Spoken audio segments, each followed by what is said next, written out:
지난해 후진하던 차에 동생을 잃은 초등학생 형이 등굣길 교통안전 캠페인을 시작했습니다.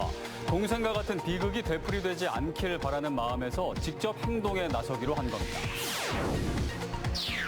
대규모 꽃밭을 조성하고 있는 증평군이 최근 비료를 살포했습니다. 예산 절감을 위해 축산농가의 우분을 선택했는데 악취로 인한 민원이 빗발치고 있습니다. 대부분의 장애인들은 열심히 일해도 한 달에 50만 원도 못 받는 게 현실입니다. 장애인 단체는 장애인도 평등하게 최저임금을 받을 수 있게 해달라고 호소했습니다. 청주시가 복대동 시유지에 대해 복합시설 구축을 추진하고 있습니다. 민간 자본을 적극 유치한다는 구상인데 주민 설명회 등을 통해 활용 방안을 모색할 계획입니다. 여러분 안녕하십니까. CJB 8시 뉴스 시작합니다. 지난해 청주의 한 아파트에서 후진하던 화물차에 초등학생이 치여 숨지는 일이 있었습니다. 이 학생의 초등학생 형이 동생과 같은 비극이 되풀이되지 않도록 바라는 마음에서 친구들과 함께 등굣길 교통안전 캠페인을 시작했는데요. 진기훈 기자가 만났습니다. 등교 시간, 초등학생들이 피켓을 들고 교통안전 캠페인에 나섰습니다. 캠페인을 처음 제안한 학생은 6학년 최민성 군. 지난해 10월 수업을 마치고 귀가하던 동생이 아파트 단지에서 후진하던 2.5톤 수산물 운반 화물차에 치여 세상을 떠났는데 그 후에도 대전 스쿨존에서 초등학생이 음주 차량에 희생되는 안타까운 사고가 일어나자 직접 행동에 나서기로 결심했습니다. 운전자들이 양옆을 잘 보며 운전을 하고 제 동생처럼 사고가 없게 안전하게 잘 운전해 주셨으면 좋겠어요.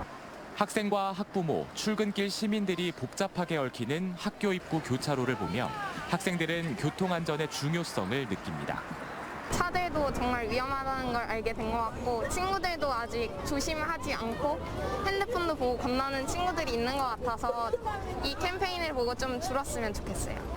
동생을 잃은 슬픔을 딛고 캠페인을 벌이는 아들이 그저 대견하다는 어머니는 모두가 교통안전에 대해 경각심을 다잡는 계기가 되길 바란다고 말합니다. 저도 이제 민성이 덕분에 새로 마음을 가다잡는 계기가 됐고 아이들 안전에 좀 더 신경을 써주는 그런 계기가 되었으면 좋겠고요. 지난해 민성군 동생의 사고 현장에는 보행로와 차도를 분리하는 울타리가 설치됐지만 상권 침체와 통행 불편 등의 주장에 현재는 울타리 일부가 철거돼 사고 당시처럼 보행자들이 차도를 횡단하고 있습니다. 교통사고로 더 이상 친구들이 목숨을 잃는 비극을 막아달라는 어린이들의 호소. 생활 주변의 위험한 요소를 꼼꼼히 살피고 사고를 미연에 방지하는 건 어른들의 몫입니다. CJB 진기훈입니다.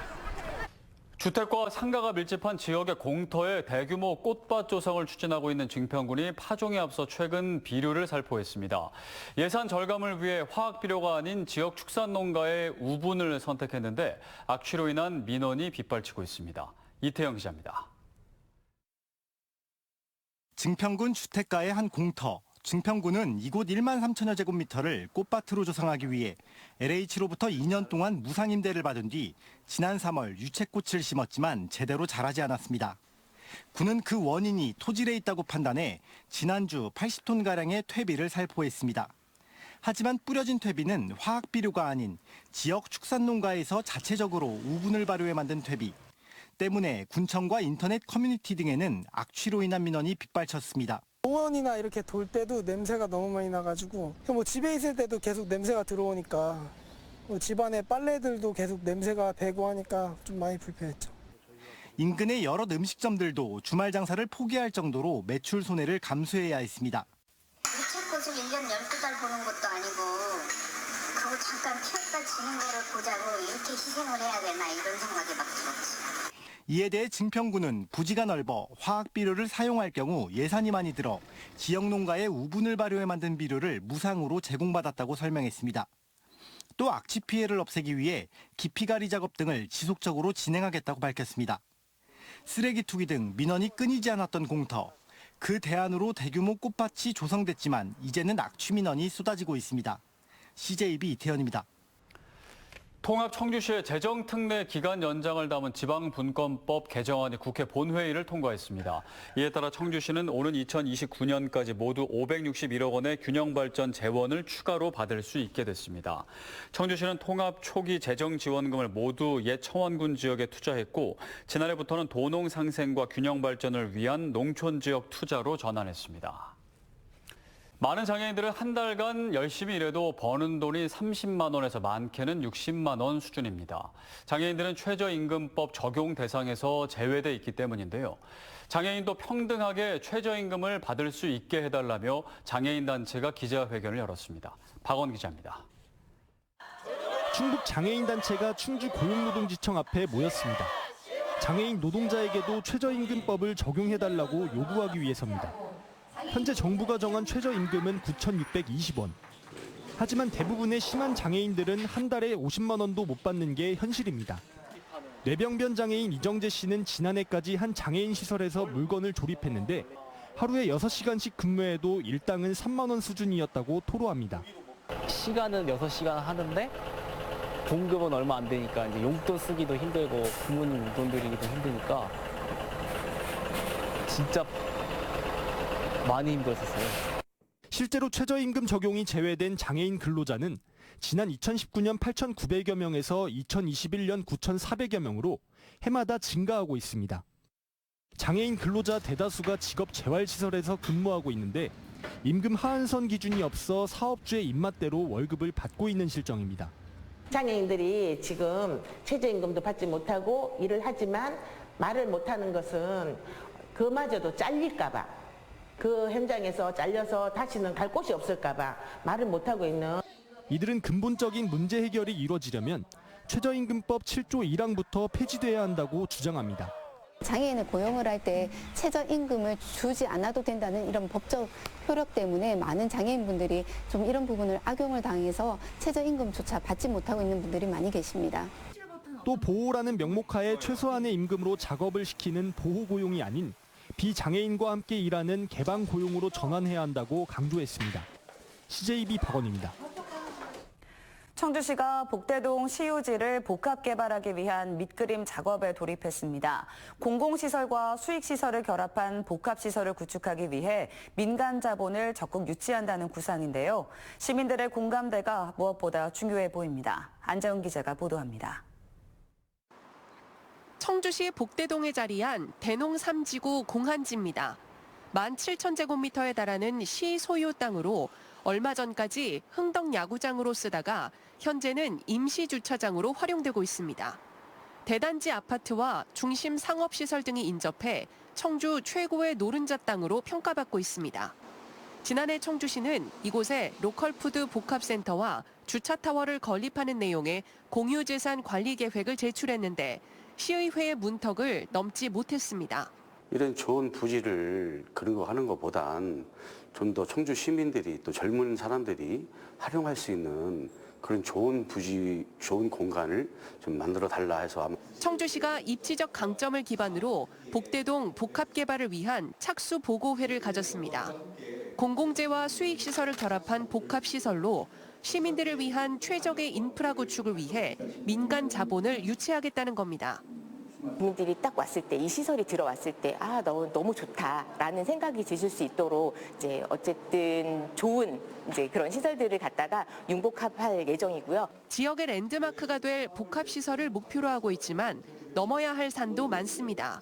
민간 자본이 투자하기에 매력적인 로드맵이 제시돼야 하고 용도 지역을 현 준주거 지역에서 일반 상업 지역으로 상향하는 문제도 검토가 필요합니다.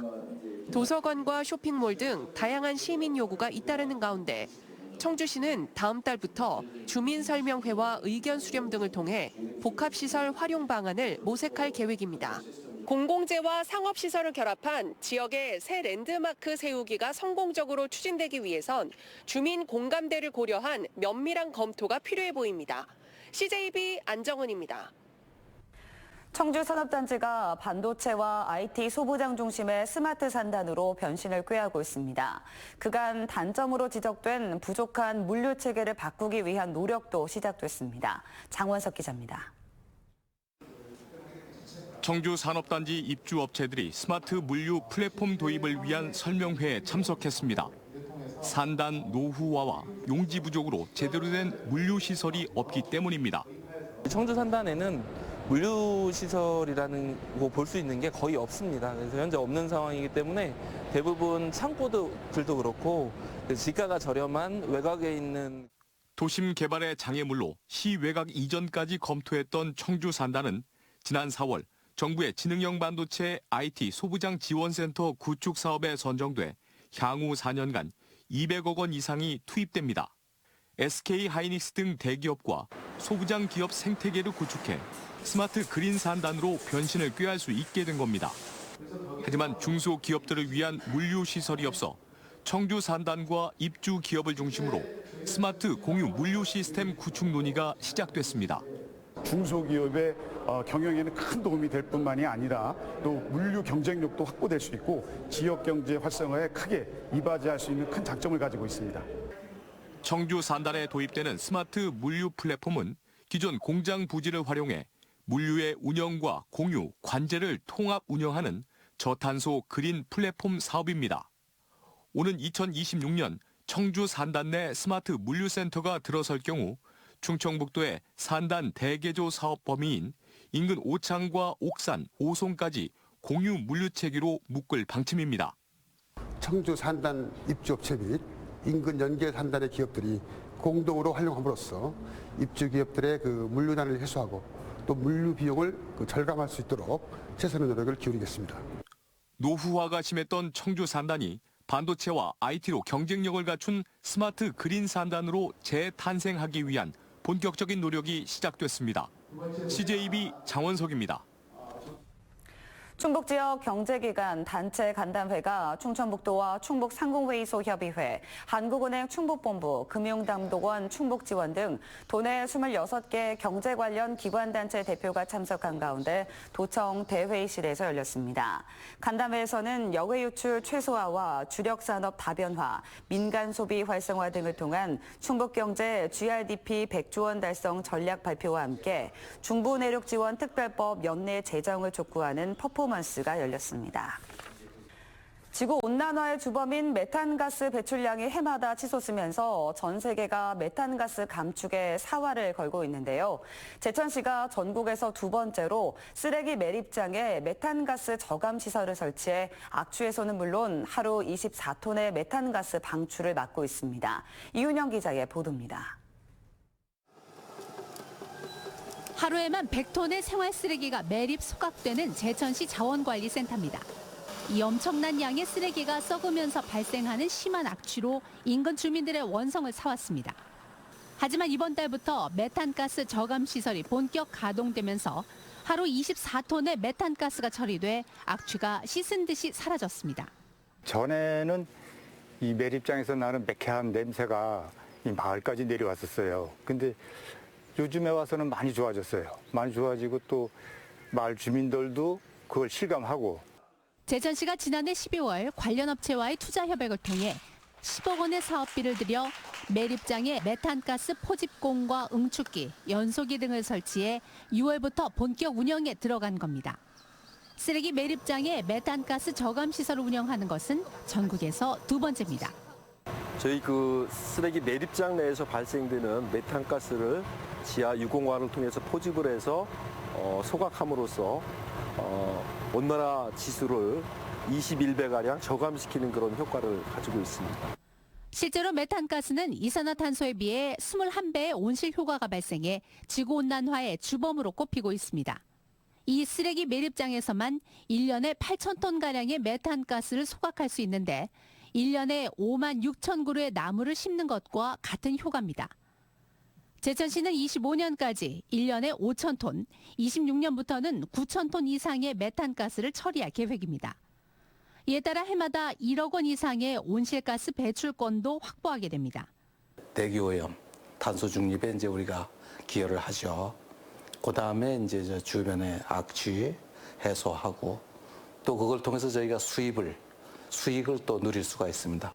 날로 심각해져가는 메탄가스 배출량을 현격히 줄이고 화재나 폭발 사고의 예방은 물론 온실가스 자원화를 통한 배출권 수익까지 일석삼조의 효과가 기대되고 있습니다. CJB 이윤영입니다. 충청북도가 도교육청과 함께 각각 400억 원씩 투자해 충북 대표 도서관을 건립하려던 구상이 무산된 것에 대해 도교육청은 관련법에 따라 불가능한 사업이라는 공식 입장을 냈습니다. 도교육청은 오늘 설명 자료를 통해 자치사무에 필요한 경비는 그 지방자치단체가 전액 부담토록 한 지방재정법에 의거해 지난해 12월 지원이 불가하다는 입장을 도청에 회신했고 그 이후 실무 논의도 없었다고 밝혔습니다. 다만 관련법에 따라 지자체가 교육청으로 예산을 지원해 도서관을 설립하는 것은 가능하다고 덧붙였습니다. 영동 노근리 사건 제73주기 희생자 합동 추모식이 오늘 노근리 평화공원 추모광장에서 거행됐습니다. 정구도 노근리 국제평화재단 이사장은 현안 설명을 통해 노근리 사건 피해자에 대한 배상과 보상 처리에 정부와 국회가 관심을 갖고 하루빨리 해결해 줄 것을 요청했습니다. 노근리 사건 피해자는 지난 2005년 정부 조사를 통해 사망자 150명과 행방불명 13명, 후유장애 63명으로 확정됐습니다. 청주시가 6.25 전쟁 참전 용사의 유족 3명에게 화랑 무공 훈장을 전수했습니다. 훈장 수여 대상자는 고 김학근 일병, 이상필 상병, 홍순영 병장 등 3분으로 유족들은 70년 만에 훈장을 전수받게 됐습니다. 국방부는 지난 2019년부터 6.25 전쟁 당시 훈장 수여가 결정됐지만 실물 훈장을 받지 못한 참전 용사나 유족들을 찾는 사업을 진행해 오고 있습니다. 충주시가 탕금호에 실내 조정훈련장을 새롭게 조성했습니다. 지난 2021년 7월 착공한 훈련장은 총 사업비 72억 원을 투입해 웨이트 트레이닝장, 샤워실 등의 체육시설과 편의시설을 설치했습니다. 시는 악천후 속에서도 훈련이 가능해 앞으로 선수들의 기량 향상에 도움이 될 것으로 기대하고 있습니다. 지난달 충북 수출은 전년 동기 대비 18.9% 하락한 23억 4천만 달러를 기록했습니다. 한국무역협회 충북본부는 이 같은 수출 하락이 지난해 5월 호실적에 따른 역기저 효과와 반도체, 정밀화학 원료 등 주력 품목의 수출 부진, 그리고 글로벌 경기 회복 지연이 복합적으로 영향을 미친 결과라고 밝혔습니다. 지난달 충북 수출 규모는 전국 17개 지자체 중 9위로 전국에서 약 5%의 비중을 차지했습니다.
이상으로 CJB 8시 뉴스를 모두 마칩니다. 시청해주신 여러분 고맙습니다.